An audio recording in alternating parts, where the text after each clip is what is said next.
Restoration work at the damaged plant faces a number of problems. The biggest issue is how to shield workers from radiation. Radiation of 10 millisieverts per hour has been observed near the number 1 reactor and 15 millisieverts per hour near the number 2 reactor. This Tokyo Electric Power Company official says the operation must be carried out based on levels of radiation observed in place.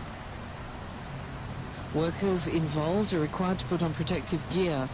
The maximum tolerable amount of radiation each worker is to be exposed to during one stint is set at 100 millisieverts. It's hard work carried out in the dark in a race against time. The restoration of power does not resolve the whole problem. Most of the motors and switchboards at the plant have been submerged by the tsunami and they cannot be used. Thorough examination must be carried out to determine whether there is a leakage of electricity and whether some machines or switchboards remain usable.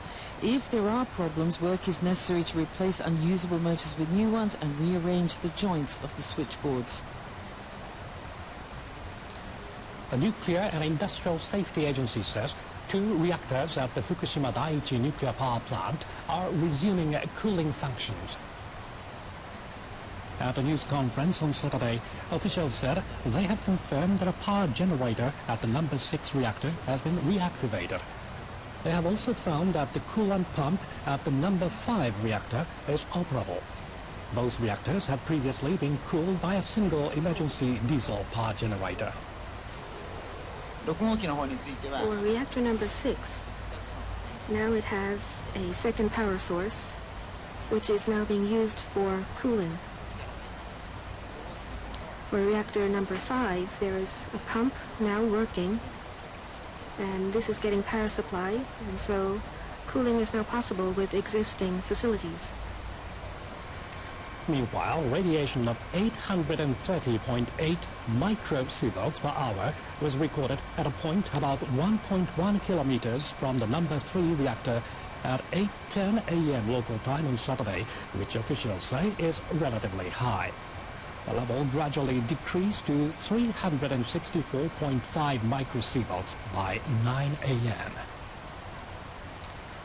The World Health Organization has said radiation levels outside the evacuation zone in Japan are not harmful for human health.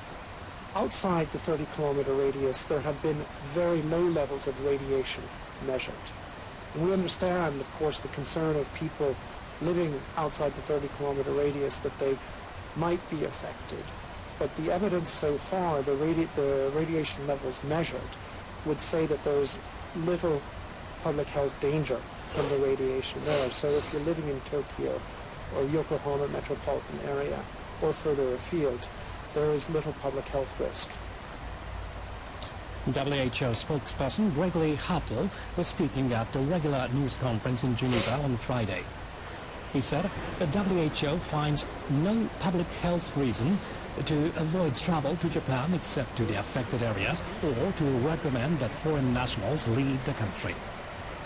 Some countries are encouraging their citizens to leave Japan or are moving their embassies from Tokyo to Osaka. Referring to examination of Japanese food imports by some countries, he said he cannot imagine that any food from the quake-damaged areas could have been delivered since the tremor. He said he concludes that there is no risk of exported Japanese food being contaminated with radiation. 1 week has passed since the magnitude 9 earthquake hit northeastern Japan. The number of dead has reached over 7,000, the worst ever death toll in a natural disaster in Japan since World War II. Nearly 20,000 are still missing. Japan's National Police Agency says 7,197 deaths have been confirmed and over 18,000 people remain unaccounted for. The death toll exceeds that of the Great Hanshin earthquake in 1995, which killed 6,434.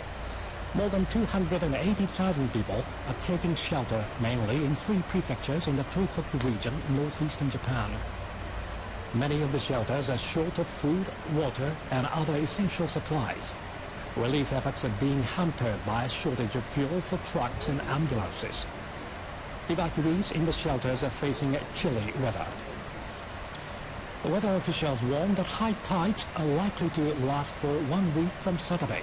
Some ground levels in quake-hit areas have sunk, leaving coastal areas vulnerable to flooding.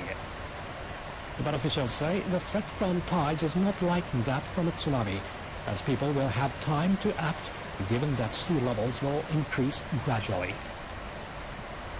It's not only the earthquake and tsunami that has caused massive damage in northeast and wreaked havoc.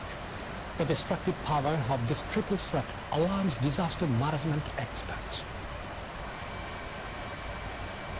NHK footage of tsunami shows an unlikely combination of water and fire. In fact, the water here carries 4 separate blazes.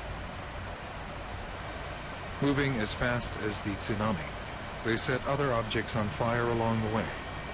What's causing these blazes? The water swept up many cars. The waves also tossed big ships around. The vessels and cars carry engine fuel. And ports have large oil tanks like this one. 海には油でしょうか。海には大量の油が流れ出ています。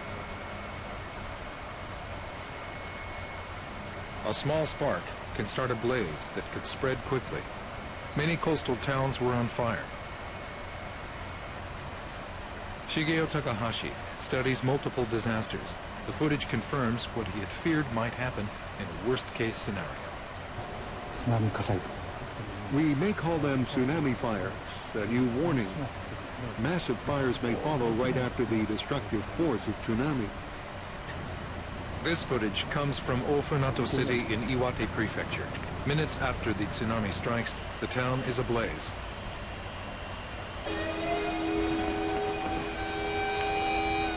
Three kilometers inland, residents do what they can to stop fires from spreading. Volunteers plug fire hoses into the hydrants.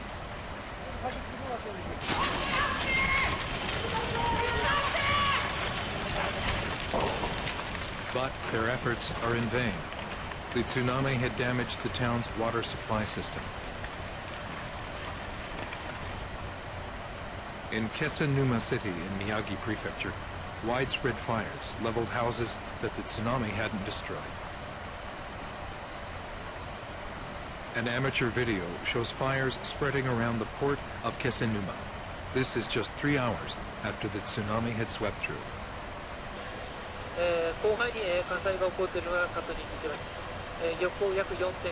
At about 8 p.m., the self-defense forces flew over the area, looking on as the fire engulfed hillside communities.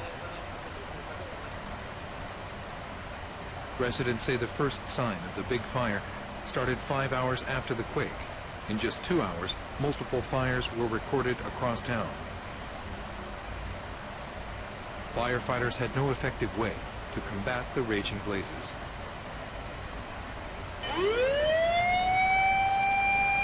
On day 5, more fires break out in the center of Kesennuma. The city is still reeling from the effects of triple disasters, and the people are using all their resources to fight back.